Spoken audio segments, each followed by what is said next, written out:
Hello again. You'll never believe this. I've gone past 3 designs. I've done a 4th. Can you believe it? Anyway, there was a few niggles with the one that, well, the 3 that I created. Still based off the same idea. But I made some logical changes. I think for the best, actually. Took the biggest change probably is the labels. This window now is just the same size as the pocket, no shoulders, because it's putting labels in, and I've got a close tolerance between the tiers. It probably could get stuck or foul up the operation. So now all the tiers are the same size as the pocket. So you just set your component. If you drop a resistor or anything, LED, it won't sit on a shoulder, it'll just drop right back into where you've picked it out from. So that's a bit more logical. Right, so we've got, I've coloured the plastic as well, because it's going to be milled. It's clear, transparent polycarbonate, and where you mill it, it goes whitish, because it's not going to be polished or anything or sanded. It's just going to be, I probably might just a little bit, but this will still be white compared to the top surface. So this closely more represents what it'll look like in real life.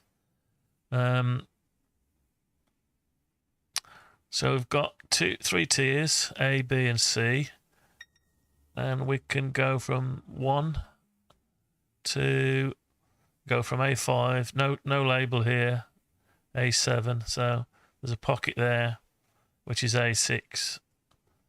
I suppose you could put a label around there, which would probably get worn off anyway, so it just doesn't matter. You can work out which one this is from these 2.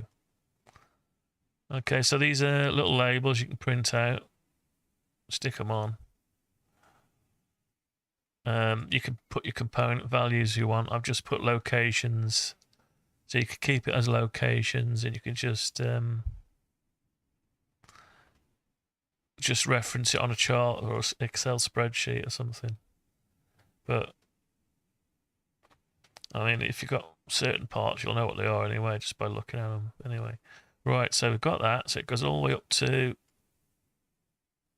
let's get over a bit. All goes up to A23. So you've got 1 to 23 times 3. And I've also, what I've done as well, I've changed the mat size. This circuit board, a while back, when you had a circuit board made, they used to charge you, I think it was to the nearest 100 mil. You get, your best value was 100 mil square, and you get 10 of them for such a price. I think it's changed a bit now. Probably the same. Anyway, that's based on 100 by 100.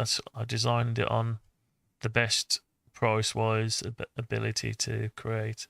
There's an Arduino Mega just to get the scale of it. So I've increased the mat basically. Let me just get rid of that a minute. So the mat, what I've done is I didn't want a well. I was going to put a well in around here, so you put the odd bits just while you're working on it.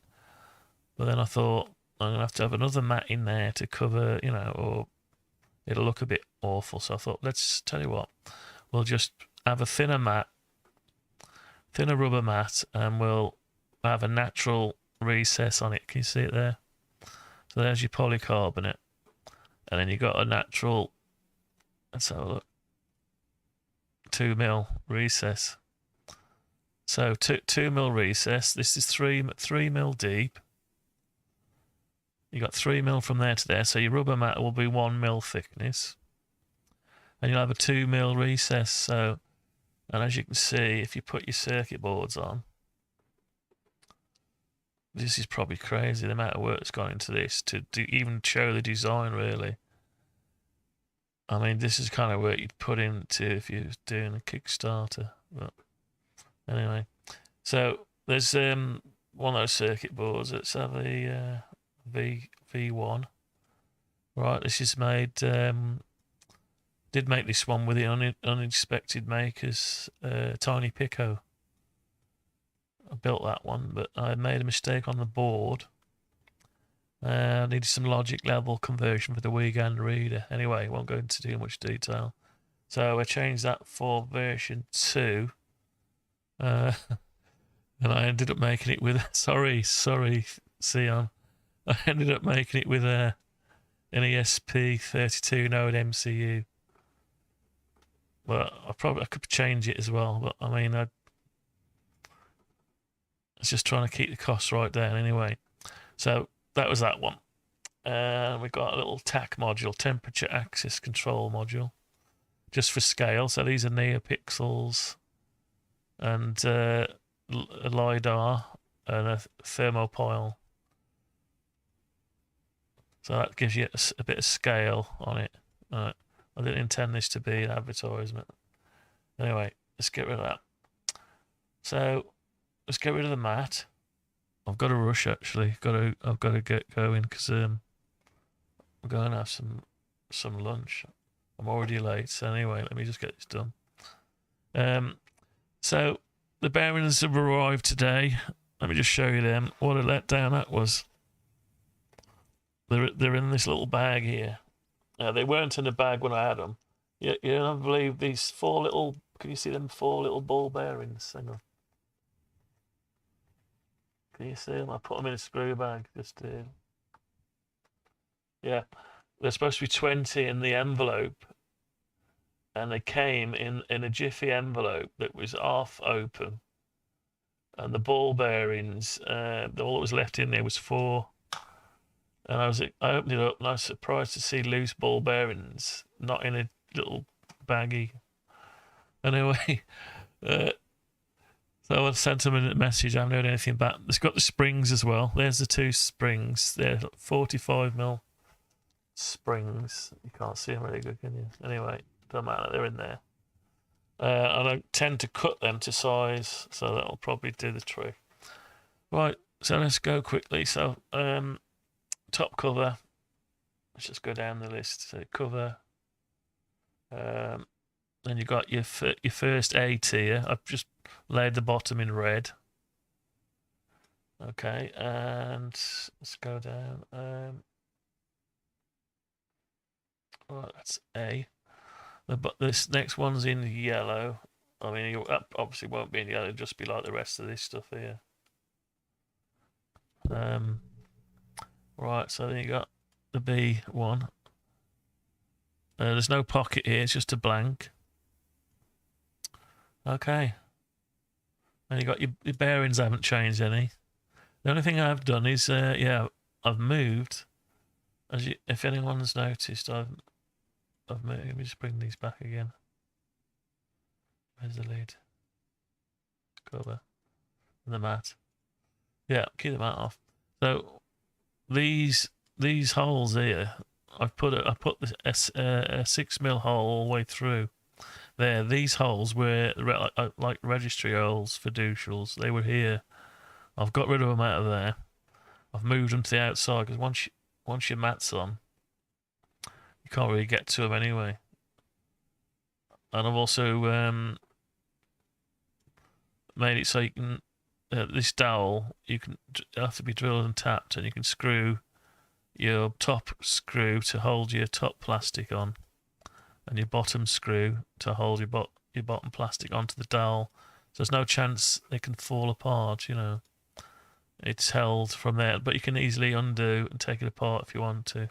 Get out all the trays, reassemble it. Okay, so yeah, I've moved them over to here.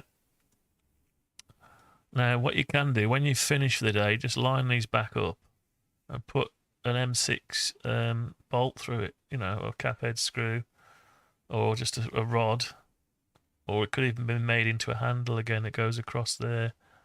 But anyway, it's not going to move anyway. It's just, if you want to travel with it, you might want to lock it up, you know, or compress it. It's a good idea, actually, because you could put your nut and bolt through there, and you could tighten it to make sure that these are any gap that's in there, because there is point two of a gap, tiny bit of a gap. See the tiny gap there. So you won't want it. It's not enough to get a component out, but what you're gonna do is just compress it a bit, and that'll just make doubly sure it's not going to fall out. So these can either be plastic labels or whatever you want. I've probably got an A4 sheet of little tiny serial number labels that'll do the trick. I've got quite a few, so you could print them out on whatever program you use. Anyway, I've got to get going, so I'll leave it at that. But I'll leave you with a few. I haven't got any animation on this one, but that's the idea. Hopefully that's the better idea.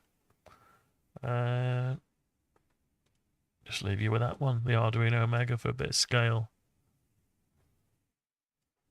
Okay, that's going to be me for a while. I've got to split it all up with the G code next. Hopefully this one is the end of it. I had a few niggles. Basically, this bay was niggling me, being too long and it's getting thin on the end here. And when you're milling it, you don't want it too thin. You start getting vibrations, and then it starts chattering and all sorts of stuff. So keep the gap. I even thought about having another bay in here, but I thought, no, I've got plenty of bays there. I don't need to do that. So it's an option to have more bays, but I don't think it's necessary. Plus, once the mat's on, it's going to be awkward to get to. You have to make the mat smaller, and I think I'll keep it at that. I can't see any niggles in it now. When I say niggles, stuff that illogical, that, I tried to make it illogical. Anyway, right, that's going to be it from me, Dave, from UPass. Any ideas? If you got any ideas or anything you might want to put in it or see on it, now's your chance. Got a few hours for the rest of the day before I start turning this into G code. So anyway, I'll leave it at that. Thanks for watching, and I'll see you another day. I'm gone. Bye bye.